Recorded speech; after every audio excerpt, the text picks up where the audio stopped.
자, 수업을 시작하도록 하겠습니다. 자, 오늘은 22년도 상하반기 최신 판례죠.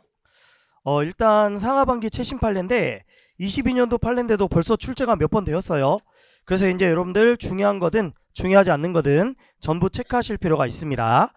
이게 이제 무료 강의식으로 이제 개설은 됐지만 사실 이제 뭐 개설 취지는 그 진도별 모의고사 지금 따라가고 있으신 분들, 동영 보고 따라가신 분들, 그분들 대상으로 이제 원래 계획은 했던 거니까 아마 여러분들 1월달, 2월달, 3월달 같은 경우는 여러분들이 가지고 있는 최신 판례집하고 거의 똑같이 이제 반영이 돼 있을 거예요. 그래서 앞부분은 조금 더 이제 진도를 서두르긴 하겠지만 뭐 그렇든가 저렇든가 하여튼 최신 판례는 중요하니까 꼭 체크를 해 두셔야 되겠습니다. 그러면 3페이지 첫 번째 1번 판례부터 볼게요. 저는 개인적으로 이 판례 별로 뭐 난이도가 있는 것도 아니고 뭐 되게 중요한 판례도 아니다 이렇게 생각을 하는데, 보시면 관련 문제 봐봐요. 벌써 23년도니까 올해죠. 올해 1월달에 경찰 승진 문제로 출제가 되었습니다. 그러면 요런 거 보면 이제 우리가 하나 뭐 좀 체크할 게 있다라는 거죠. 즉 최신 판례는 중요하고 안 중요하고 의미가 없어요. 그냥 무조건 다 봐야 된다 이렇게 보시면 됩니다. 왜? 뭐 그런 거랑 상관없이 무조건 나온다 이렇게 봐야 되니까. 다만 이제 강사들이 생각할 때 얘는 좀 더 주목을 해야 되겠다 그러면 여러분들이 이제 체크는 더 잘 하셔야 될 것 같아요. 자, 먼저 보겠습니다.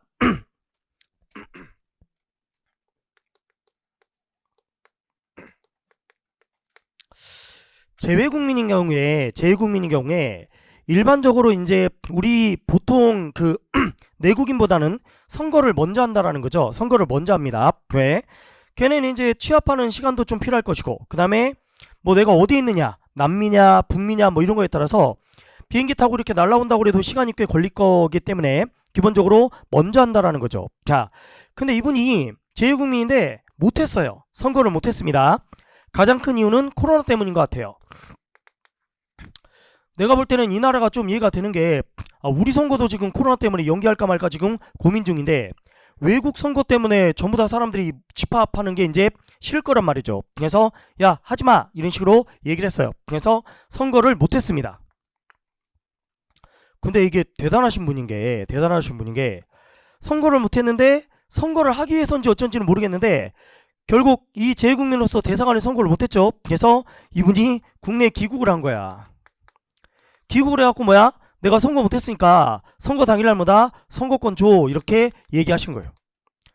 뭐 다 이미 최근 상견에서 들으셨으니까 반응이 없지만 진짜 애국자예요.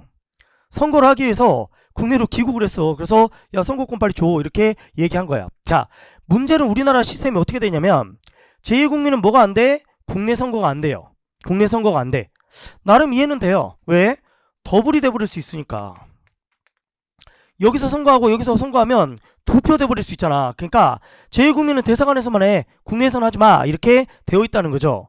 왜냐면 이런 걸 예측하지 못했던 거야. 입법자들이. 코로나 걸려가지고 선거를 아예 그쪽에서, 그러니까 내가 안 한 게 아니라 나의 의지와 무관하게 선거를 못할 거라는 걸 생각을 못했다라는 거죠. 그러니까 이런 걸 입법자들이 의견을 못하고 뭐 법을 이렇게 더블로 하지 마라 이렇게 만들어 놨다는 거죠. 자, 다만 문제는 이 경우는 억울할 것 같아요. 왜? 내가 선거를 안 한 게 아니라 못한 거잖아. 할 수가 없었죠. 그죠?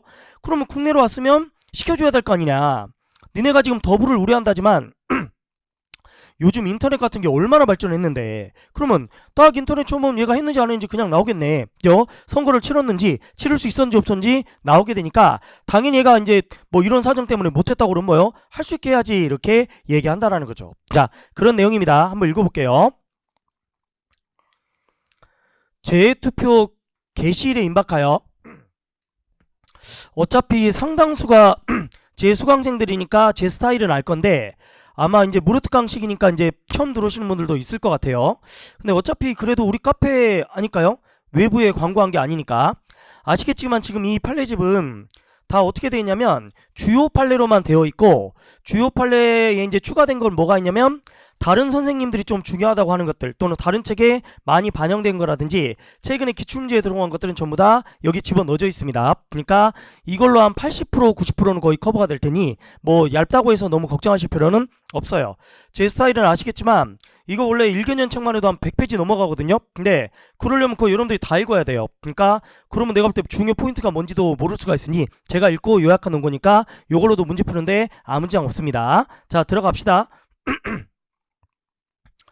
심판 대상 조항이 재투표 기간 개시일에 임박하여, 저는 재선거 그 투표 기간 중에 중지 결정 동그라미 쳐줘. 중지 결정 아주 중요한 건 아닌데 근데 아까도 얘기했지만 내가 볼 때는 안만 봐도 코로나일 것 같다. 그죠? 코로나. 읽어본 코로나 같아요. 코로나 때문에 중지 결정이 있었다. 그래서 재개도 안 했어. 자, 그 다음 재투표기간 개시일 이후에 내가 기구를 했단 말이지. 그래서 한국에서는 뭐야? 투표기간이 남아있잖아. 그죠? 그러면 왜 한국에서 투표할 수 있는 절차를 마련하지 않았느냐? 그거는 청구인의 선거권을 뭐다? 침해한다. 이렇게 얘기합니다. 자, 기출 볼게요. 기출이 장난 아니야. 거의 똑같아. 둘째 줄, 예외적인 상황에 왜 투표할 수 있는 절차를 마련하지 않았냐, 침해하지 않는다 X 이렇게 나왔죠. 그래서 결정만 잘 체크하시면 돼요. 보통 이 결정요지라고 되어 있는 건 헌재가 결정요지라고 따로 이렇게 올려놓거든요. 그래서 그걸 일반적으로 제가 드래그 했다 이렇게 보시면 되고, 기출도 거의 그 결정요지 그대로 출제하는 경우가 일반적입니다. 자, 두 번째는 좀 중요한 것 같아요. 개성공단. 이 판례는 당연히 기출이 될 것이고, 그 다음에 안 중요하다는 분이 별로 없어요. 이미 출제가 되었네요. 관련 문제도 뭐 누가 봐도 이건 중요할 거니까. 자, 개성공단 갑시다.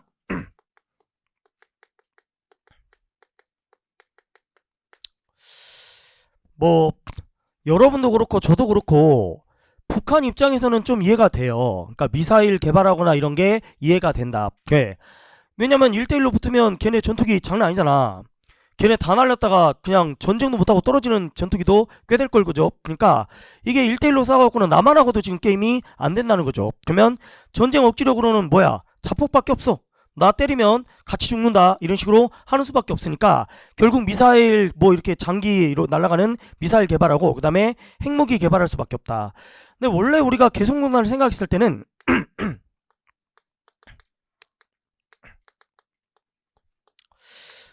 그 독일의 통일 비용을 생각하면 북한이 너무 못 살면 남한하고 통일하면 남한이 이제 먹여 살려야 되잖아. 그러니까 그 비용이 만만치가 않은 거야. 그러니까 독일도 그 동독 키우는데 그 비용이 엄청 들었거든. 그래서 개성공단을 통해서 뭐다? 북한에 많은 걸 이제 좀 어떻게 보면 외화도 좀 벌게 해주고 잘 살게 해줘가지고 통일 비용을 좀 줄여보자 이런 것 때문에 개성공단을 한 거야. 그래서 내부 사람들이 뭐야? 좀 더 잘 살라고 이렇게 해줬던 건데, 문제는 여러분들 알죠? 이게 전부 다 어디로 들어가?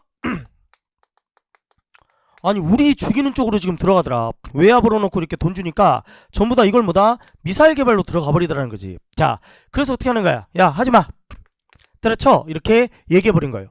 근데 이게 이제 여러분들 이때 여러분들이 어느 정도 자각 능력이 있는 나이였을 것 같은데, 이게 많은 논의를 거쳐가지고 뭐요? 뭐 얘기가 된 다음에 국회가 어떻게 하고 이런 게 아니었어요. 즉 느닷없이 갑자기 뭐다? 하지마, 이걸로 끝나버렸다는 거지. 자, 이러다 보니까 이제 여기서 여러 가지 문제가 발생하길 수밖에 없죠. 특히 요 문제 절차의 문제가 이제 나올 수 있다라는 거죠. 왜 심의도 거쳐야 되고 뭐 어떤 논의 과정도 거쳐야 되고 이런 것들이 필요한 것 같은데 하나도 안 갖추고 그냥 느닷없이 뭐다? 갑자기 중단 이렇게 해버렸느냐 이렇게 얘기한다는 거죠. 자, 이런 거에 대한 논의가 이제 주로 많이 나옵니다. 그죠? 자, 한번 읽어볼게요. 일단 대통령의 고도의 정치적 결단이다. 어찌 보면 통치행위라고도 할 수 있는데, 다만 이것도 국민에게 이제 기본권 제한과 관련이 있으면 우리 헌재는 심사한다 이렇게 얘기하는 거죠. 근데 이 운영 중단 조치는 이미 법에 근거가 있다 이렇게 얘기하고 있습니다. 저는 이 부분은 별 문제가 없다고 생각하는 게, 개성공단 할 때 당연히 이건 예정하고 있었을 거예요. 왜? 남한과 북한은 언제든지 변수가 생기기 때문에. 옛날에 금강산 관광도 여러분들 한 분 돌아가시니까 곧바로 수습됐잖아. 그러니까 그런 것처럼 이거는 변수가 늘상 있을 수 있다. 그러니까 어느 정도는 법에 뭐다? 예정하고 있었을 것이다. 이렇게 볼 수 있어요. 그 다음 갈게요. 분명히 내가 볼 때는 이게 문제가 될 거라는 거죠. 적법 절차가 분명히 문제가 될 것이다. 국무회의 심의에 안 거쳤어. 자, 안 거쳤더라도 국무회의 그 조문이 89조인데 여기에 이런 거 거치라는 말이 없어요. 거치라는 말이 없어. 그러니까 국무회의 이러이러한 건 거쳐라 라는 말이 있어야 안 거치면 불법, 위법 이렇게 얘기할 건데 국무회의 부분에는 이런 걸 거쳐라 이런 조문이 없더라는 거죠. 자, 계속 갑시다. 필수적으로 요구되는 절차가 아니야. 그러니까 안 거쳐도 별 문제가 없네. 그 다음 국회와의 사전 협의를 거치지 않았다라고 하는데 역시 그 밑에 보면 국회법에도 이걸 반드시 거쳐라 이런 말이 없더라라는 거지. 그러니까 왜 국무회의 심의 안 거쳤어? 국회 동의 왜 안 받았어? 라고 하는데 아니 뭐 조문에 그렇게 안 나왔잖아 이렇게 되어 있다는 거죠. 여러분들 국제평화주의 60조 1항 같은 거 보면 국회 동의 받아야 되는 게 쭉 나와 있잖아. 개성공단 받으란 말 없잖아요. 그죠? 그러니까 국무회의 조문에도 없고 국회 동의 조문에도 없다 이렇게 얘기하고 있어요. 그 다음에 넘겨보시면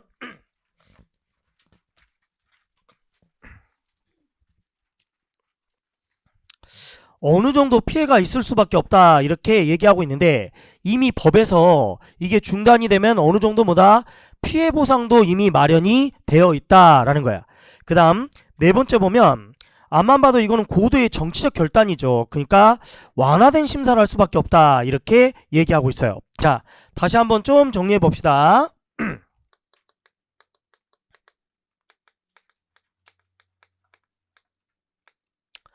1번 논점이 뭐야? 고도의 정치적 결단도 통칭이라 할지라도 기본권과 관련 있으면 심사를 할 수 있다. 이거는 여러분들 좀 심하게 말하면 논점이 많기 때문에 단독으로도 나올 수 있어요. 그러니까 1번 논점은 이거다. 심사할 수 있습니다. 이렇게 얘기할 것이고 절차를 여러 가지를 얘기한다는 거죠. 자, 뭐 국무회의 심의 안 거쳤니?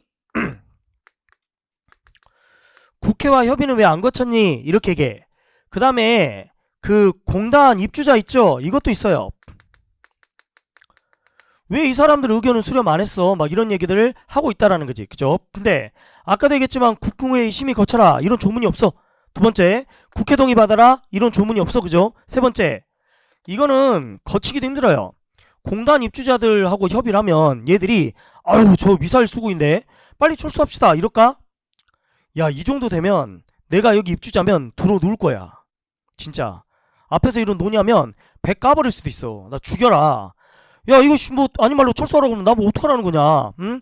내가 여기서 이제 뭐 돌려가지고 먹고 살고 있는데 내가 지금 평생 하는 게 뭐 이거밖에 없는데 중단하라고 그러면 나 뭐 어쩌라고. 그러니까 상당히 큰 폐가 될 수 있기 때문에 이건 내가 볼 때 거치기가 힘들다라는 거지. 이거 거치면 답 안 나와요. 답 안 나와. 반대 엄청 심할 거다. 그래서 실제로 못 거친 것도 같고. 그 다음 재산권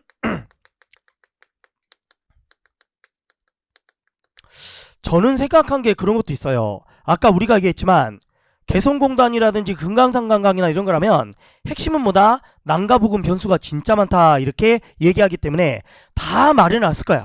중단할 수 있다. 그 다음에 중단이 되면 뭐다? 보상은 어떻게 해야 된다. 이런 거 국회가 이건 충분히 예상을 하고 법을 만들었을 것이다. 그래서 보상도 되고 있다 이렇게 얘기한다는 거죠. 그리고 마지막으로 뭐다? 완화심사.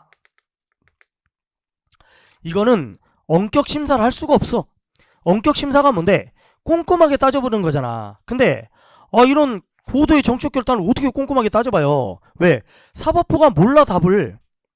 우리 경제는 여러분들 완화심사 하잖아. 그런 것처럼 내가 이걸 정확히 알고 파악할 수 있는 능력이 돼야 꼼꼼하게 심사를 할 건데 이게 필요한지 미사일 만드니까 하면 안 되는지 아니면 뭐 이런 사람들의 피해가 있으니까 해야 되는지 야 이건 답이 없단 말이야. 답이 경제처럼 답이 없는데 내가 어떻게 이걸 꼼꼼하게 심사하냐. 답을 모르는데. 그러니까 이건 정치권들이 알아서 할 얘기다 이렇게 보다 보니까 당연히 완화심사를 할 수밖에 없는 거다 이렇게 얘기한다는 거죠. 자, 논점이 꽤 많으니까 나올 여지는 충분히 많다. 게다가 사회적으로 이슈도 많이 됐죠. 그러니까 당연히 나온다 이렇게 보셔야 돼. 아닌 말로 나왔잖아요. 나온 거는 뭐 핵심 내용이 나온 게 아니라 어찌 보면 조금 그 첫 번째 논점이 나왔네. 그죠? 통치행위라 할지라도 이게 이제 국민의 기본권과 관련이 있으면 개성공단 당연히 사업심사 가능합니다. 이렇게 나와 있네. 그러니까 뭐가 나왔다? 1번 논점이 나왔네요. 다만 계속 얘기 드리지만 어떤 게 나와도 내가 볼 때는 문제가 안 될 것 같다 이렇게 생각이 됩니다. 단독으로 나올 수도 있고 이런 건 여러분들 또 나올 수도 있어요. 그러니까 반드시 체크해야 돼요. 그 다음 판례도 별표죠.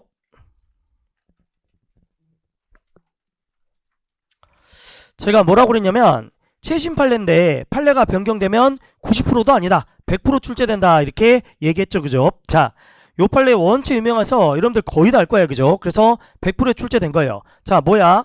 이게 9판례랑 신판례가 다른 거죠.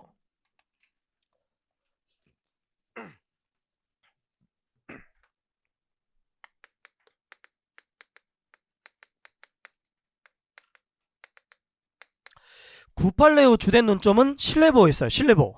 자, 얘가 공무원이네. 근데 얘가 어디가? 지방의회. 지방의회 당선이 된 거야. 당선이. 자, 그럼 판례가 뭐라 그래? 너 이거 들어가면 연금 정지되는 거 알고 있잖아. 이미 알고 있잖아. 그리고 내가 네 하라고 그랬니? 네가 원해서 한 거잖아. 이게 뭐가 문제야? 이렇게 얘기했다는 거죠. 그래서 이는 신뢰보호에 반하지 않는다. 기존에 법이 바뀐 것도 아니고 네가 알고 들어간 것이고, 야 선거까지 해가지고 당선이 되는 건데 이러면 뭐 이건 할 말이 없는 거 아니냐, 이렇게 얘기한다는 거죠. 누가 등떠미로 민 것도 아닌데 라는 거예요. 근데 신판례는 위헌이라고 지금 하면서 뭐라고 그래요? 여기 이제 재산권을 얘기한다는 거죠. 문제는 이거야. 얘가 월급을 500 받다가 근데 지방의회 가니까 200 받아버리는 경우가 있더라는 거지. 이거 말이 안 되잖아. 놀고 먹으면 500인데 일하면 200. 지방을 위해서 일을 하고 열심히 일하면 오히려 금액이 떨어져 본다는 게 말이 되냐. 그래서 글쎄 내가 볼 때는 신판례가 맞는 것 같아요. 아무리 내가 원했다고 그래도 진짜 일하면 돈이 오히려 떨어져 버린다. 이거는 말이 안 되지, 그죠? 그래서 판례마다 재산권 침해다, 이렇게 얘기했다는 거죠. 이 판례는 뭐 여러분들 알다시피 너무 유명해. 너무 유명해. 그죠? 그러니까 아마 여기 최신 판례라고 해도 모르는 사람 거의 없을 거다라는 생각이 듭니다. 가봅시다. 넷째 줄의 핵심이네. 연금 전액의 지급을 정지하는 건 좀 심하지, 이렇게 얘기하는 거야. 그러니까 내가 볼 때 이거 같아. 500인데 200이면 그럼 200만 정지를 하든가. 그래서 500은 좀 맞춰줘야지. 왜 이게 내려가 버리냐는 거지. 그러니까 이건 아닌 것 같다라는 거예요. 그 다음 2번. 청구인들은 신뢰보험책에 대해서 지금 얘기하고 있는데, 셋째 줄, 재산권을 침해한다고 판단한 이상 신뢰보호에 위배된다, 이런 말 안 한다는 거죠. 몰라, 나 이거 판단하지 않을게, 이렇게 얘기해요. 굳이 제가 이 문장을 적어놓은 이유는 이렇게까지는 안 나올 것 같은데 요즘 하도 문제가 뭐예요? 이상한 문제들이 많아가지고 우리 2차 시험에서 이제 영장주에 대해서 판단하지 않은 게 그 출제가 됐잖아요, 그죠? 그러니까 요런 것까지도 생각을 해야 돼. 왜? 항상 질문하신 분들이 그래서 신뢰보호는 위반돼요? 몰라. 왜? 여기 뭐라고 돼 있어? 판단하지 않는다, 이렇게 얘기했으니까. 자, 기출 갑시다. 결국 여기서 이제 핵심이 이제 재산권을 침해한가, 이걸로 묻고 있죠, 그죠? 어렵게 안 나왔어. 그래서 재산권을 침해하잖아. 그래서 둘 다 이렇게 나왔으니까 포인트만 잘 잡으시면 되겠다라는 거죠. 그 다음 판례입니다.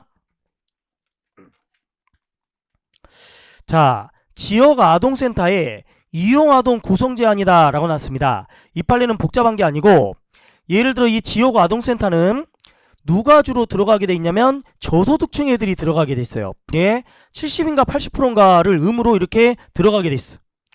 그러면 중산층도 이제 맞벌이 하거나 이러면 되게 이제 힘들잖아. 근데 앞만 봐도 이 지역 아동센터는 혜택이 엄청 많겠지, 그죠? 즉 원 비용도 되게 작다라든지 해서 혜택이 많으니까 다른 사람도 들어가고 싶다. 그래서 왜 이걸 아예 커터를 이렇게 만들어 버렸냐, 이렇게 얘기하는 건데, 제가 볼 때는 별 문제가 없는 것 같아. 왜?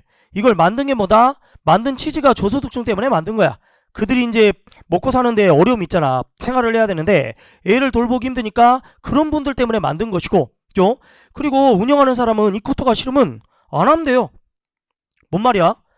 70 정도 이 사람들 받아야 되지. 근데 나 이게 싫어 그러면 그냥 막 받아. 중산층을. 그리고 뭐야? 혜택 안 받으면 되지. 그러니까 내가 너 괴롭히고 어쩌고 이런 게 아니잖아.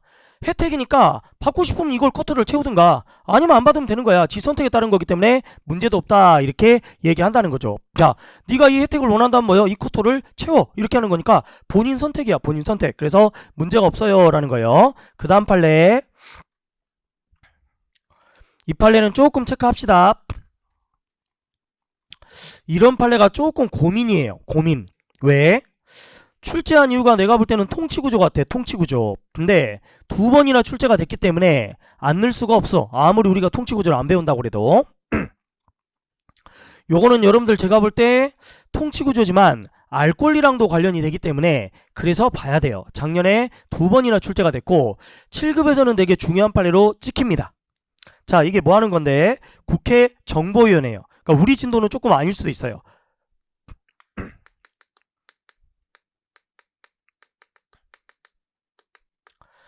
국회 정보위원회는 담당 기관이 뭐냐면 국정원입니다.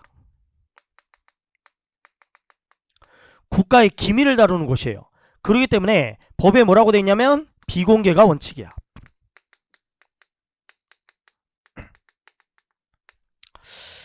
국회에서 비공개되는 데가 두 군데가 있어요. 하나가 뭐냐면 요거 정보위원회, 하나가 뭐냐면 윤리특위라는 데가 있어. 창피한 거를 이렇게 얘기하다 보니까 그 두 개만 뭐다 비공개로 돼 있어. 비공개로. 그런데 이번에 정보위원회에 대해서 뭐다 판례가 위헌 이렇게 판단을 내린 거예요. 왜? 헌법에 얘랑 충돌할 만한 소지가 있는 헌법조항이 있거든요. 자, 헌법조항 한번 봐봅시다. 자, 의사공개 원칙은 절대적인 것은 아니고 뭐라고 돼 있냐? 헌법에 출석 과반수가 찬성하거나 의장이 국회의장이죠. 국가의 안전보장상 필요하다고 인정할 때는 이 회의를 뭐다 공개하지 아니할 수 있다 이렇게 되어 있어요. 자, 다시 한번 헌법에 뭐라고? 여기 뭐라고 돼 있어? 출석 과반수가 찬성해. 출석 과반수가 그러니까 여기 출석이잖아, 그죠? 여기 과반수가 예를 들어 여러분들이 지금 이렇게 하는 거야. 이 78대 너무나 이거 진짜 꼭 필요한 강의니까 우리만 합시다. 뭔 말인지 알지? 이거 촬영하지 맙시다. 비공개를 합시다. 이렇게 한다든지 아니면 내가 의장이잖아, 의장. 국가안전보장 필요하니까 이거는 비공개를 하자. 헌법이 이렇게 돼 있다는 거지. 즉 헌법조문은 뭐라고 돼 있어? 출과 또는 의장이 국가안전보장상 필요해. 요런 때만 뭐다? 비공개라도 되겠네. 비공개. 그러면 이 말은 뭔 말이야? 이런 때만 비공개라는 건 원칙은 공개라는 거죠. 그러니까 헌법조문은 뭐라고 돼 있어? 위원회는 원칙 공개해야 돼 이렇게 되어 있다는 거예요. 위원회는 원칙 공개해야 돼. 노인 뭐야? 노인. 왜냐면 헌법이 공개하라고 그랬는데 법이 뭐라고 돼 있다? 비공개가 원칙으로 돼 있어. 그러면 둘이 충돌하죠. 아니 니네가 비공개하고 싶으면 헌법조문 따르면 되잖아. 출석 과반수가 뭐다? 이거 비공개합시다. 또는 의장이 뭐다? 국회 안전보장 이게 국정원이니까 이거랑 관련돼서 이거는 비공개하자 이렇게 할 수 있는 거잖아. 그러면 원칙은 얘도 공개하고 다만 이런 이유가 있으면 비공개하는 게 결국 헌법조문에 맞는 거 아니냐 이렇게 얘기한다는 거죠.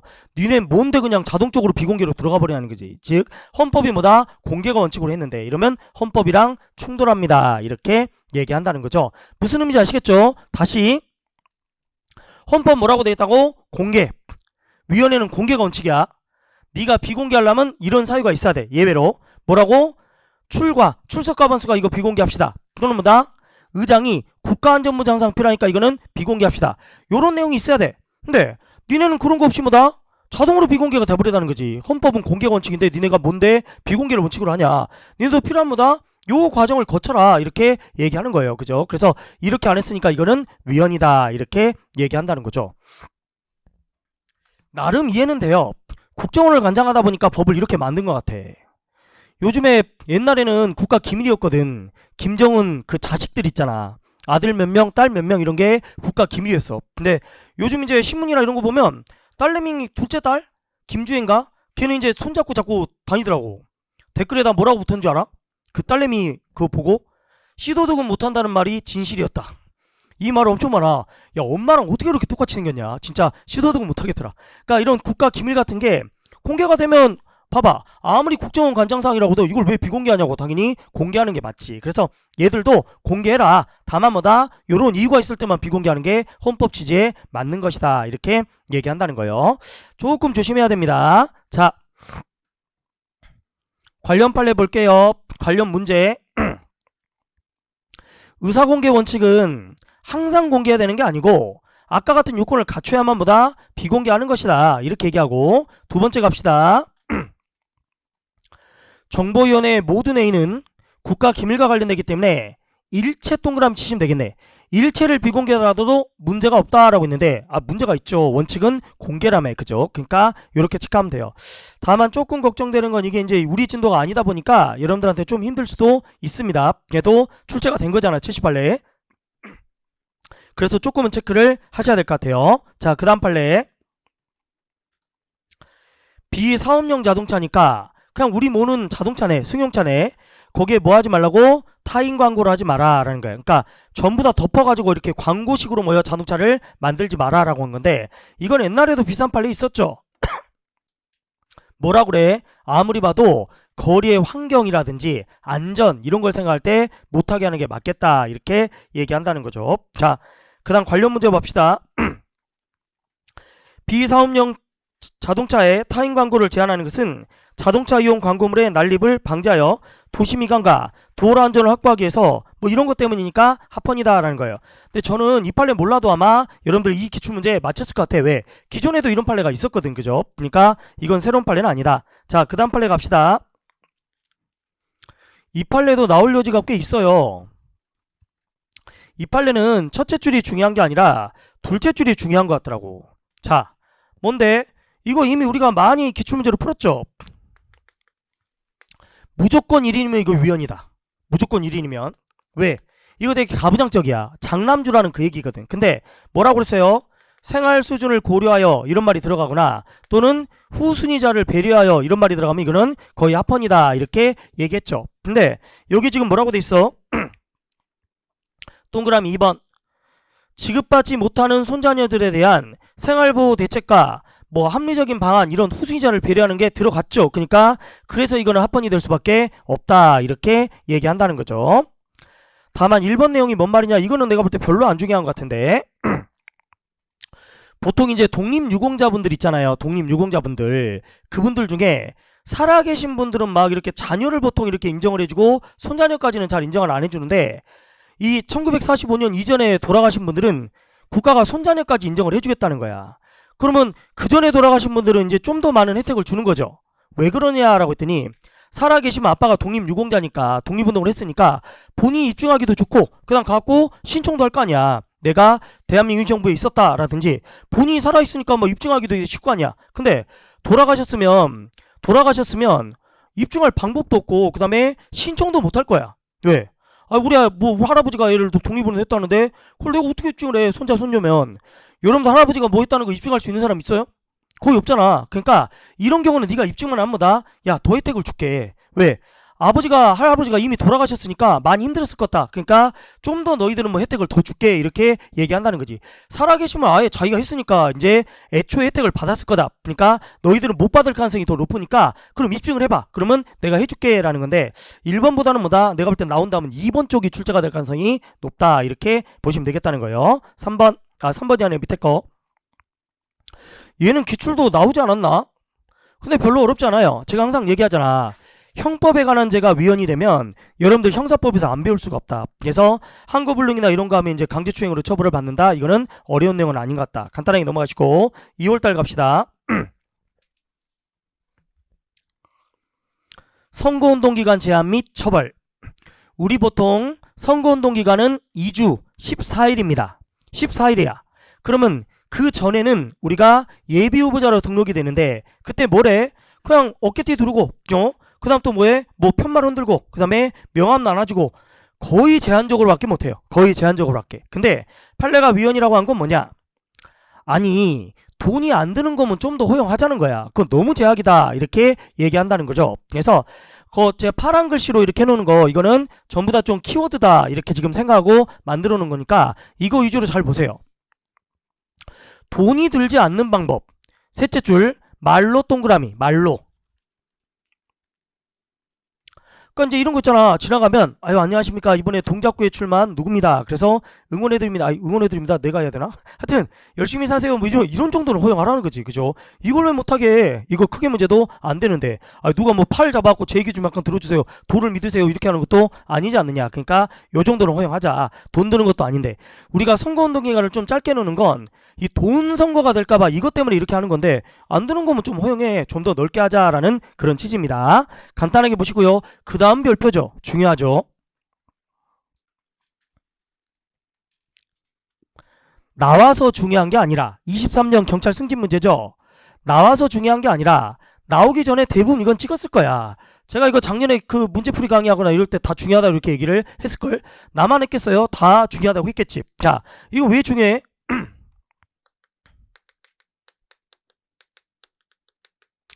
기본 전제가 이거거든. 형사부상은 구금 더하기 뭐다? 무죄 받아야 된단 말이에요. 무죄. 근데 이 판례가 왜 중요할까? 무죄가 아니라 유죄도 인정을 해주니까 중요한 거죠. 유죄도. 이거 되게 예외적인 판례 아니냐 이렇게 얘기할 거 아니에요. 자, 이 판례도 여러분들 원체 중요한 판례니까 거의 다 알 거예요. 그죠? 수업 들었던 사람은 거의 다 알 거야. 자, 이 판례가 뭐야?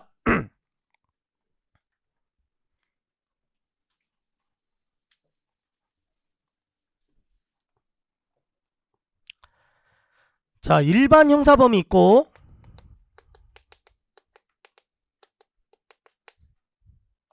특별법이 있어요. 특별법이. 근데 이게 뭐가 돼? 구성요건이 같은 거야. 그러면 검사가 이걸로 거면 징역 뭐 예를 들어 2년, 이걸로 걸어버리면 뭐요? 징역 5년. 같은 일을 했는데 검사가 어디로 거냐에 따라 내 형량이 완전 널뛰게 돼버리죠. 그래서 판례가 뭐다? 이거는 위헌이다. 이러려면 어떻게? 이거는 추가 요건이 있어야 된다 이렇게 얘기를 했다라는 거예요. 자, 근데 이게 위헌이 되기 전에 이 미애는 이걸로 걸어가지고 뭐다? 한 4년 지금 깜빵에 있더라라는 거야. 그러면 위헌이 돼버렸어.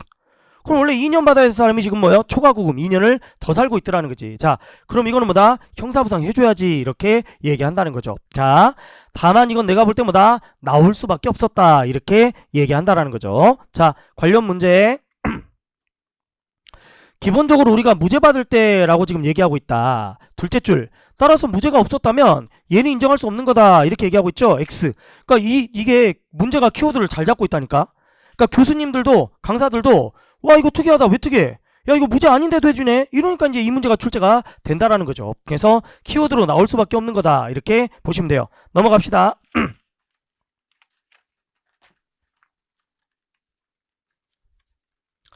자, 이 판례는 뭐요? 명의시탁이 증여로 의제되는 경우에 증여세를 신고해라 이렇게 얘기한다라는 거죠. 여기에 키워드는 여러분들 보시는 것처럼 조세피 목적이 인정돼야지. 뭔 말이야? 명의신탁이라고 해서 여러분들 전부 다 불법인 건 아닙니다. 대표적으로 불법이 아닌 게 뭐가 있어? 부부 명의신탁이 대표적이에요. 그러니까 부부끼리는 뭐다? 명의신탁 해도 돼. 어차피 뭐 마누라 돈이 내 돈이고 내 돈이 내 돈이잖아. 그치? 아 이거 유머를 했는데 반응이 없네. 그죠? 지금 내가 뭐라고 했는지도 모르죠. 그죠? 자, 하여튼 그냥 넘어가. 지금 못 알아들으니까. 자, 하여튼 내가 하고 싶은 말은 결국 부부명의신탁은 문제가 안 돼. 문제가 안 돼. 그러니까 여기 지금 얘기하잖아. 조세피 목적이나 이런 게 인정될 때만 뭐다? 증여세를 부과하니까 이거는 문제가 없다. 이렇게 얘기한다는 거죠. 아, 명의신탁에 대해서 이제 뭔가 그 제재를 가하는 거 치고 위헌 나온 건 없다. 이렇게 보시면 되겠습니다. 자, 그 다음 갑시다. 자, 그 다음 판례도 어려운 판례는 아니에요. 방치 폐기물 처리 이행 보증 보험 계약을 갱신 명령을 불이행하면 허가 취소하겠다. 요즘 폐기물 처리 비용이 원체 많이 들어요. 그죠? 원체 많이 들어. 그래서 반드시 보상보험 들어가야 됩니다. 왜? 안 그러면 얘가 망해버렸어. 그래서 배째 이러면 이 폐기물 처리 누가 할 거냐는 거지. 이게 어마어마한 돈이 들어가니까 반드시 보험 들어라. 그리고 보험기간 만료된 뭐다? 갱신해. 이러는 거야. 안 하면 뭐다? 너 취소시켜버려. 이렇게 얘기한다는 거죠. 저는 이건 어려운 판례도 아닌 것 같아요. 그 다음 판례도 되게 쉽죠? 다 아는 거 아니에요? 기존에도 있었잖아. 게임머니 환전하지 말라고. 그죠? 이거 도박화된다 이렇게 얘기했었죠. 새로운 판례 아닌 것 같고 그 다음은 별표지. 23전에 기출됐죠? 나올 수밖에 없는 거 아닙니까? 이것도. 왜? 판례가 변경됐어. 계속 얘기하지만 판례가 최신 판례인데 변경돼 100% 출제예요. 100% 출제. 그래서 23년도에 곧바로 출제가 됐죠. 이 판례는 여러분들 간단한 판례야. 간단한 판례. 자, 기본적으로 이게 뭐야? 당사자 소송이래. 당사자면 너랑 나랑 대등할 때 당사 소송이라고 그러잖아. 그러면 당사 소송이니까 민사 소송에서 우리가 가집행 가처분 이런 게 되거든. 그러면 국가도 안 될 이유가 전혀 없잖아. 지금 국가가 나한테 우월한 지위로 지금 소송을 하는 게 아니라 대등할 때 소송을 하는 건데 왜 가집행 가처분이 안 되냐는 거지. 그래서 논점은 되게 쉬워요. 논점은 되게 쉬워. 근데 판례가 변경되다 보니까 당연히 출제될 수밖에 없는 판례다. 이렇게 보시면 돼요. 자, 기출 갑시다. 관련 문제. 국가는 우대할 합리적인 이유가 있기 때문에 당사자 소송이면 대등인데 뭘 우대할 합리적인 이유가 있습니까? 그래서 이거는 평등원칙 위반되지 않는다. X. 두 번째, 가집행을 못한다고 하는 건 이건 뭐다? 평등에 반한다. 문제도 쉽죠, 그죠? 그래서 간단하게 푸시면 될 것 같아요. 그 다음 내가 볼 때 이게 23년도 이제 그 다음 문제가 소방간부 문제 나왔죠. 이거 최근에 이제 여러분들 화물연대 사건이 있었잖아. 그거랑 해서 이제 좀 시사점이 있으니까 나오지 않았나 싶어. 그죠? 문제가 나올 때는 이제 약간 사회에서 문제되면 출제되는 경우가 되게 많거든. 근데 운송사업자는 첫째 줄이 중요하네. 연합회에 뭐다? 강제가입이야. 강제가입.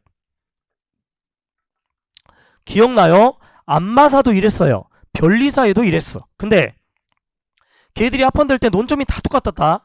여기 밑줄에 뭐라고 돼 있다? 공동이익을 효과적으로 증진. 너희들 이익을 위해서야. 이러면 거의 합헌되더라. 이렇게 우리가 기존에도 봤죠. 그래서 관련 문제도 맨 끝에 뭐다? 결사의 자유를 침해한다고 볼 수 없다. 동그라미 이렇게 나왔네. 아무리 봐도 이건 이제 최근에 화물연대나 이런 거랑 관련돼서 나온 게 아닌가 이렇게 생각이 됩니다. 그 다음 중요하죠.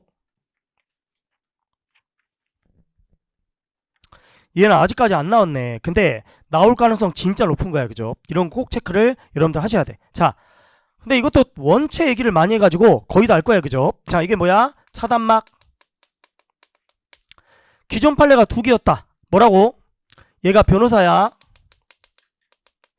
이때까지만 해도 선임이 됐냐 안 됐냐 따지도 않았어. 따지도 않았어. 당연히 선임된 변호사를 전제했으니까. 그리고 뭐다? 얘가 피고인이네. 뭐 수용자야. 결론적으로 이건 뭐다? 위헌이다. 자유롭게 접견하라며. 근데 왜 차단막을 설치했어? 이렇게 얘기한다는 거죠. 자, 그 다음 얘가 뭐 증인, 그 다음 얘가 변호사 또는 피고인이 되겠죠. 여기 차단막 설치하는 건 뭐다? 판례가 합헌이래. 왜 합헌이야? 증인보호 때문에 그래요. 이렇게 얘기했어요. 우리가 이렇게 두 개를 이제 배웠다는 거죠. 근데 요 판례가 이제 세 번째로 나온 판례죠. 그죠? 뭐야? 선임이 안 됐네.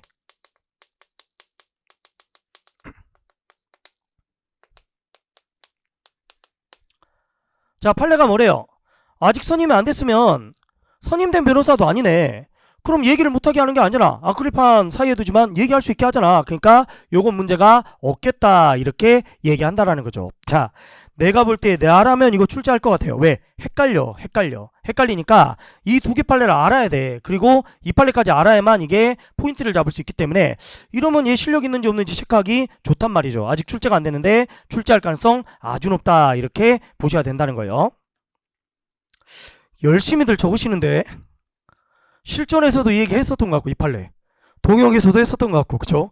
그래요. 뭐 적는 게 나쁘진 않으니까. 설마 지금 처음 듣는 얘기는 아니죠. 이 판례도 여러 번 했었던 거지. 그죠? 자, 그래서 여러분들 결정료지 결국 위반되지 않는다. 비교 판례는 뭐다? 수용자 변호인.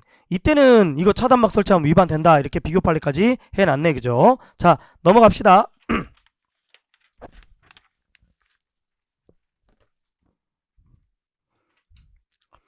누구든지 금융회사 등에 종사하는 자에게 거래정보 제공을 요구하는 것을 금지하고 위반 시 형사처벌이다. 이렇게 얘기하고 있죠. 이것도 최신 판례로 설명을 했던 것 같은데 뭐가 문제야? 예를 들어 이게 개인정보 함부로 꺼내지 말라는 거잖아. 근데 도로는 이게 개인정보 손해가 되는 게 아니라 내 세무사, 그 다음보다 내 담당 은행 뭐 금리를 좀 낮춰주려고 서로 이렇게 교류하는 경우도 있을 수 있어. 그러면 아무리 내 금융정보라고 그래도 뭐요? 나한테 이득되는 건데 또는 나한테 어떤 문제가 생겨가지고 해결해 주려고 하는 건데 야 이것까지도 금지시킬 필요가 뭐가 있냐 이렇게 얘기한다는 거죠. 그래서 무조건 안 된다고 하는 게 문제다 이렇게 보시면 돼요. 그죠? 나에게 이익되는 경우도 있다. 그래서 둘째 줄에 뭐라고 돼 있어? 일률적으로 왜 전부 다 금지시키냐 이렇게 얘기한다는 거죠. 즉 나의 개인정보가 빠져나가서 나한테 피해될 것도 아니고 내 세무사야. 그 다음 내 담당 은행이야. 뭐 이런 경우까지도 금지시킬 필요가 뭐가 있느냐 이렇게 얘기한다는 거죠. 그래서 그렇게 보시면 됩니다. 그 다음 판례 첫째 줄. 저는 솔직히 이 판례는 그렇게 중요하지 않은 것 같은데 그래도 밑에 보니까 관련 문제로 기출문제로 나왔네. 그죠? 자 봅시다. 애국지사와 4.19 혁명 그 공로자 있죠. 이분들을 지금 차이를 두는 거야. 근데 밑에 관련 문제도 나왔지만 저는 관련 문제 봐봐. 동일하게 설정하는 게 더 오히려 이상한 것 같아요. 왜? 독립운동했던 애국지사는 죽거나 다치는 사람이 이루 말할 수가 없었겠죠. 왜? 일제 치하니까. 근데 4.19는 물론 돌아가신 분도 계시고 그러지만 글쎄요. 그때 돌아가신 분 몇 명 안 되지 않았나? 그러니까 그분들을 폄하하거나 뭐 그럴 생각은 전혀 없고, 그죠? 이 독립운동했던 분들하고 비교하면 이거는 게임이 안 될 정도로 뭐다 적단 말이에요, 인원이. 그러니까 둘은 달리 봐야 된다 이렇게 얘기하죠. 예를 들어 이러면 뭐 청산리 대첩이나 봉오동 전투 같으면 죽고 다친 사람 이름 말할 수가 없잖아. 그러니까 다를 수밖에 없다 이렇게 얘기한다는 거. 같은 게 오히려 더 이상하다 이렇게 보시면 되겠습니다. 자, 그 다음 봅시다. 그 다음 판례는 출제가 안 됐는데 나올 여지는 충분히 있어 보여요. 민간 어린이집 보육 직원 인건비를 지원하지 않는 것. 우리 교육은 무상이죠, 무상. 근데 무상이 어디까지만? 초등, 헌법의 초등. 그럼 사립학교 같은 경우에 예를 들어서 사립초등이면 교육비 안 해도 돼. 왜? 지가 원해서 들어간 거니까. 그래서 유치원 같은 경우도 이런 민간 어린이집보다 지원 안 해도 괜찮아요 라고 하는데, 이것도 내가 볼 때는 뭐 새로운 판례가 아니지 않다 이렇게 생각이 듭니다. 기존에도 있었던 것 같아요. 자, 넘어갑시다. 3월 판례. 판례를 처음에 이렇게 딱 보는 순간 뭐가 있었냐면, 오늘 빨리 끝날 수도 있겠다, 양이 많지 않은데 싶은데, 근데 어차피 이 판례가 지금 주요 판례는 다 들어가 있으니까 내가 볼 때 그 시간이 널널하지도 않아요. 여기 한 100개 가까이 들어가 있어, 판례가. 그러니까 다 설명하려면 널널하지도 않습니다. 자, 봅시다. 3월달 판례. 주택 공급 계약을 취소한 경우에 선의의 제3자 보호 규정에 미비라고 돼 있죠. 뭔 말이야? 첫째 줄에 보니까 공급 질서 교란행위라고 돼 있네. 이 읽어보면 뭔 말인지 하나도 몰라. 쉽게 말하면 떴다방 같은 거 얘기하는 거예요. 떴다방. 재개발되니까, 내가 알기로 재개발을 하게 되면 조합원 있잖아. 조합원이 이거 투기나 이런 거 못하도록 면전가는 팔지 못해, 뭐는 못해, 이런 규정들이 상당히 많단 말이에요. 근데 온갖 편법을 써가지고 이게 이제 공급질서 교란행위야. 그러니까 투기 억제하려고 여러 가지 정책을 이제 만들어놨는데, 얘들이 이제 뭐 온갖 방법을 써가지고 뭐야 어떻게든 피라고 하잖아, 피. 그래서 뭐 몇천 올려갖고 팔고 막 이런 것들을 많이 해. 그러면 걸리면 뭐다? 전부 다 취소, 이렇게 얘기하는 거예요. 자, 그러다 보면 선의의 제3자도 있을 수 있잖아. 예를 들어 여러분들 지금 나이가 어리니까 뭐 예를 들어 이거 지금 재개발 들어가는데 몇 년 지나가면 막 터질 거다 이러면서 뭐 몇 억 될 것 같으니까 피 3천만 내서, 그러면 나는 이건 뭔 불법인지도 모르고 이렇게 들어갔을 수도 있잖아. 그러면 얘들 왜 보호 안 해주냐라고 하는데, 제가 생각할 때는 보호 안 해주는 게 맞죠. 왜? 이래가지고 보호해주고 저래갖고 보호해주면 그럼 이 법을 뭐하러 만들어? 전부 다 투기 세력한테 다 넘어가겠네. 재개발은 여러분들 투기가 장난 아니야. 내가 요즘 제일 관심 있는 데가 어디예요? 음마아파트잖아. 거기 지금 뭐야? 17억 18억이야 17억 18억. 근데 주변에 아파트가 대치동이잖아. 다 30억 넘는다니까, 그 평수가. 그럼 이게 뭐 그 재개발되면 40억 가까이 될 수 있는데, 야 17억 투자해갖고 40억이면 얼마냐? 2배 아니라 3배다, 3배. 야 이런 걸 그냥 내버려두면 투기 난리 나지. 그러니까 다 환수하고 그다음보다 선의의 제3자 보호 안 해. 그리고 너 몇 년간 반드시 뭐다? 의무로 갖고 있어야 되고 이런 거 다 지켜야 된단 말이야. 아니면 난리 난다, 이렇게 얘기한다는 거죠. 그래서 나 억울해, 난 선의의 제3자야 라고 하는데, 미안해, 안 돼, 안 그러면 투기 난리 난다, 이렇게 얘기한다라는 거죠. 그래서 그런 의미로 보시면 될 것 같아요. 첫째 줄, 투기를 했어, 뭐 공급질서 교란행위를 했어. 그래도 선의의 제3자를 보호한다면 그래, 안정감이나 이런 긍정적인 효과는 있다. 그러나 결국 분양 단계에서 훼손된 투명성과 공정성을 회복하지 못한다. 상당히 이건 문제가 있다. 되게 추상적으로 써놨는데 이러면 투기 난리도 아닐 거다, 이렇게 얘기한다라는 거죠. 그러니까 당연히 막아야 된다라는 거예요. 요즘 같은 집값에서는 이 판례는 당연한 거다, 이렇게 보시면 될 것 같습니다. 그 다음 볼게요. 나는 밑에 판례도 좀 이해가 돼. 이게 좀 이해 안 되는 부분이 뭐가 있냐면, 집을 샀어, 집을. 내가 예를 들어 이 아파트를 10억 주고 산 거야. 야 근데 왜 등기를 안 하냐? 등기를 안 해. 이걸 뭐라고 그래요? 이제 사실상 취득이라고 하는 거야. 나는 이거 이해돼. 10억짜리 집 있잖아. 이게 레이싱이 걸리거든. 레이싱이 뭐 9억 11억 막 이렇게 막 레이싱이 걸려. 레이싱이. 이게 나도 옛날에 그 관리반 건물 살 때 그런 적 있었거든. 내가 딱 보니까 나 원래 원룸 하려고 그랬어. 그래서 살라고 그때 24억인가 그랬거든. 그래서 이제 내가 그 관리반 할 때 대출 무지하게 받았잖아. 그러니까 이것도 30몇 억짜리도 대출 됐던 시대니까 당연히 이게 된단 말이야. 그래서 야 이거 농담이 아니라 주말에 그 신림동 돌아다니다가 이 건물을 본 거야. 근데 내 느낌에 내 능력이면 야 원룸은 다 채울 수 있겠는데, 여기 원룸이 텅텅 비었는데 나는 할 수 있겠다라는 생각이 들더라고. 설마 나 지금도 노량진 원룸 한 50개는 채울 수 있지 않을까? 그래서 이렇게 샀네. 살라고 그날 뭐 했냐면 월요일날 대출 받았어. 은행 가갖고 20억 가까이 이렇게 거의, 그러니까 다 대출 받은 게 아니라 대출 합의를 받은 거야. 합의를 받았어. 그래서 계약해야 대출 나오거든. 그러니까 계약하러 갔는데 아침에 사버린 거야, 누가. 이게 여러분들 부동산 해본 사람 이게 뭔 말인지 알아? 이런 경우 비일비재하다니까. 비일비재. 딱 들어가려면 누가 인터셉트해. 진짜 좋은 건물은. 그러니까 레이싱 걸리다가 막 딜하다가 누가 계약금 넣었다고 그러면 곧바로 사버린다. 이런 뭐가 되냐면, 만약 얘가 이제 내가 이거 24억으로 이제 살라고 그랬잖아. 근데 막 깎아가지고 얘가 22억에 산 거야. 그러면 나는 놓쳐버렸잖아. 24억 주고 살라고 그랬는데. 그러면 이러면 한 25억에 팔 수도 있어. 뭐 등기 안 한 상태로 3억 그냥 먹는 거야. 국가는 중간에 몰라. 이해돼요? 내가 이거 22억에 지금 샀잖아. 근데 등기를 안 했단 말이야. 그러니까 국가는 파악을 못 한다고. 이게 등기를 안 했으니까 국가는 모르지. 근데 나중에 뭐다? 내가 24억에 살라고 그랬는데 이게 나가버렸잖아. 그럼 더 줘야지. 팔아버렸으니까. 그러니까 25억 그럼 나는 중간에 노다지 3억 받아버린다니까. 야, 이것도 난리도 아니야. 난리도. 그러니까 막으려면 뭐다? 안 돼. 너 이거 그 며칠 안에 등기해야 되거든. 안 하고 있으면 뭐다? 이거 뭐 이렇게 여러 가지 제재를 가한다는 거지. 이 헌법 이해하려면 생활을 많이 해보면 다 이해가 돼. 나 이거 이해가. 야, 앉아서 3억 벌어. 이걸 누가 안 하려고 했어. 그러니까 이런 거 하면 안 되지. 봐봐라.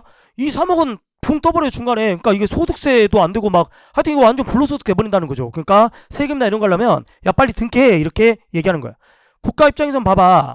이게 만약에 22억에 팔렸잖아. 여기에 취득세 때려야지. 그 다음에 25억이면 양도세 또 취득세 때리니까 야, 이렇게 보면 세수 완전 날라가 버린다는 거죠. 그러니까 안 돼. 이런 거 하지 마라. 세금 때린다. 이렇게 얘기하는 거야. 너 사실상 취득 안 돼. 반드시 며칠 안에 등기해라. 이렇게 얘기하는 거예요. 그죠? 그러니까 그렇게 보시면 돼. 내가 볼 때 별로 이렇게 어려운 중요한 판례는 아니기 때문에 나머지는 읽어보시면 될 것 같아요. 자, 그 다음 갑시다. 그 다음 판례는 이해를 못하면 좀 이상한 거 아니야? 대마 수입행위를 처벌하는 게 위헌 나오겠어요? 나올 리가 없지. 그죠? 자, 넘어갑시다. 그 다음 가자. 그 다음 이것도 나올 것 같다 느낌이. 군대에서는 폭행죄가 뭐가 안 돼? 반의사불벌죄가 안 돼 라는 거야. 아니 왜 일반적인 폭행은 반의사불벌죄가 되는데 군대는 왜 안 될까? 이렇게 생각할 수 있어요. 근데 판례는 뭐라고? 군대는 독특한 특수문화가 있기 때문에 라는 거야. 뭔 말이야? 요즘에 여러분들이 이런 것들 많이 보잖아. 그 여군 하사관 이런 거 보면 중간에 자꾸 뭘 한다? 회유를 한단 말이야. 야, 그래도 같이 생활하는 사람인데 굳이 그 사람 신고해갖고 깜빵에 보내야 되겠냐? 이놈아, 좀 이렇게 봐줘라. 상처가 난 것도 아니고 이제 고작 폭행 정도인데 처벌 안 한다고 그래. 이렇게 자꾸 회유하기 때문에 내 진실한 의사가 뭐다? 반영이 안 될 수가 있다. 그러니까 군대는 뭐가 안 돼? 반의사불벌이 안 돼 라는 거예요. 난 이게 충분히 이해가 되는 게 같이 생활하기 때문에 어떻게 빠져나갈 길도 힘들어. 그러니까 필요하다. 이렇게 얘기하는 거죠. 그 다음 갑시다. 얘도 뭐 충분히 나올 수 있죠. 의료인만 문신할 수 있어요. 문신은 명확성에도 반하지 않는다. 어려운 판례 아닌 것 같고 그 다음 판례. 얘도 뭐 제가 볼 때는 어려운 거 아니죠. 벌금 100만원 되면 너 선고권 박탈된다 라는 건데 제가 얘기 드렸죠. 100만원이 중요한 게 아니야. 판사는 뭐로 판단해? 얘가 그 공무단위권을 가져야 될까? 안 가져야 될까? 가지지 말아야 될 사람이다 그러면 100만원 때리는 거야. 그죠? 그 다음에 가져야 될 사람은 그 미만으로 때리기 때문에 100만원이 포인트가 아닐 수가 있다. 이렇게 얘기한다는 거예요. 새로운 판례도 아닌 것 같고 그 다음 판례. 공무원 징계에 따른 승진, 승급, 정근수당 제한. 아시겠지만 여러분들 징계 먹으면 여러가지 제약이 있다. 이렇게 얘기하는 거죠. 근데 내가 볼 때는 읽어보시면 별 내용이 없어요. 동그라미 2번. 비리 공무원에게 불이익을 줌으로써 공직 기강을 바로잡고 뭐 이런 내용이야. 읽어보시면 충분히 이해되기 때문에 복잡할 거 없다. 그 다음 판례 갑시다. 복수당적 보유 금지. 너는 어느 당이니? 라고 물어보니까 나는 민주당 당원이기도 하면서 국민의힘 당원이야. 그럼 얘는 정체가 뭐야? 아니 어떻게 진보랑 보수를 같이 들어갈 수 있어? 왜 복수당적 금지를 시킬까요? 정당이라는 건 자신의 정치적 성향이 같은 사람들이 모인 단체인데 이놈은 정치적 성향이 같다라고 말할 수가 없지 않느냐라는 거예요. 그러면 이놈은 도대체 왜 두 당에 다 들어갈까? 이거 좋은 얘기 아닌데 옛날에 이런 그 규정이 없었던 나라들 있죠. 이런 나라에 기업가들이 이렇게 복수당적을 많이 들어가. 왜? 아니 다음번 선거에 누가 될지 알 수가 없잖아. 여러분도 알다시피 윤석열 대통령이 될지 이재명 지사가 될지 이거 몰랐지? 아는 사람이 누가 있었어 이번에. 거의 박빙이었잖아. 그러면 얘들이 뭐 다 보험 든단 말이야. 두 개의 당적으로. 그러니까 하지마. 야, 탄압 안 할 테니까 하지마. 정당은 뭐다? 정치적 성향이 같은 사람이 들어가는 거야. 이렇게 얘기한다는 거죠. 어려운 판례 아닌 것 같고 그 다음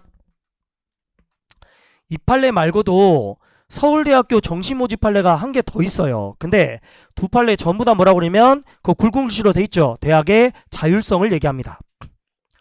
아니 예를 들어 교과 이수를 어떻게 할지, 수능을 얼마나 많이 할지, 이건 뭐 서울대가 알아서 하는 거지, 그죠? 이거에요 감따라 배달할 거는 아니지 않느냐. 현저히 불합리하면 뭐 문제가 되겠지. 예를 들어 부자들한테만 엄청 유리해 그러면 문제가 될 것 같은데 전혀 그런 거 없어요, 그죠? 그러니까 그 다음에도 이런 판례 있는데 전부 다 이런 식으로 얘기해요. 대학의 자율성 영역이다 이렇게 얘기한다는 거죠. 자, 그 다음 코로나 바이러스 백신 미접종자 음성 확인 의무화 이렇게 얘기하고 있네요. 근데 기본적으로 이거는 이제 약간 우리 논점보다는 그 통치구조 내용인데, 헌법재판소는 여러분들 반드시 뭐가 필요하냐면 변호사가 있어야 돼요. 개인이 못 들어와. 그러니까 개인 소송이 안 되고 변호사를 꼭 뭐다 선임해서 들어와야 돼. 안 되면 국선 변호라도. 근데 얘가 선임을 안 했어. 그래서 보정명령을 내렸는데 그래도 안 하네. 역시 말을 안 듣잖아. 그러니까 각하. 되게 간단한 판례야. 코로나랑 뭐다 포인트를 두지 말고 왜 보정명령 했는데 안 지켰어. 반드시 변호사를 뭐다 데려왔어야지 이렇게 얘기한다라는 거죠. 그래서 간단하게 보시면 됩니다.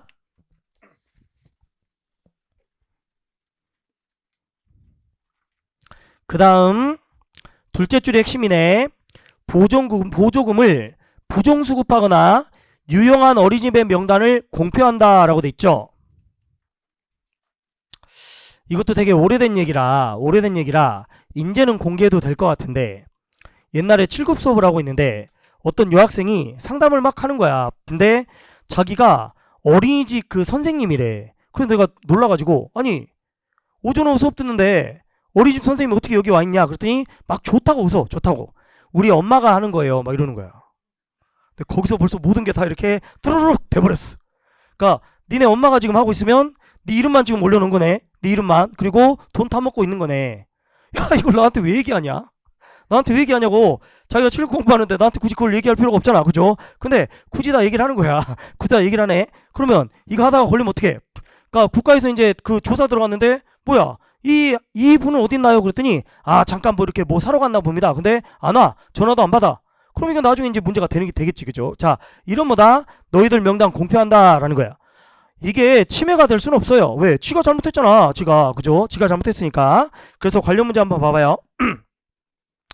아까 그 경우는 거짓이겠죠? 거짓. 그죠? 거짓이나 부정한 방법으로 보조금을 겨우 받았어. 그 다음 딸내미 줬으니까 보조금 유용했네. 그죠? 그러니까 이렇게 되면 과징금 때리고 그 다음 뭐다 공표한다 이렇게 얘기한다라는 거죠. 자, 이는 그 사람의 개인정보 자기결정권을 침해하지 않는다. 왜? 네가 잘못했잖아 이렇게 얘기한다는 거죠. 그래서 이렇게 보시면 되겠다. 그 다음 5월 판례는 잠깐 쉬었다 할 건데 4월 판례가 없죠. 왜 없을까? 없어요. 실제로 헌재가 잠깐 이렇게 1년에 12개월 전부 다 이렇게 발표하지는 않습니다. 중간에 쉴 때가 있어. 그리고 나중에 여러분들 특강인지 뭔지는 모르겠지만 이거 한 번 더 해야 돼. 왜? 여러분들 시험이 3월 20 며칠날 치잖아. 그러면 1월달 2월달 판례 나오면 그것도 해줘야 됩니다. 혹시 3월달 판례 나오면 그것까지 해줘야 돼. 근데 3월 26일이면 아마 안 나왔을 가능성이 높고 출제위원들이 아마 그거 못 보고 들어갔을 가능성이 높으니까 최소한 2월달 판례까지 여러분들 한 번 더 해줘야 됩니다. 자, 잠깐 쉬었다가 계속 진행할게요.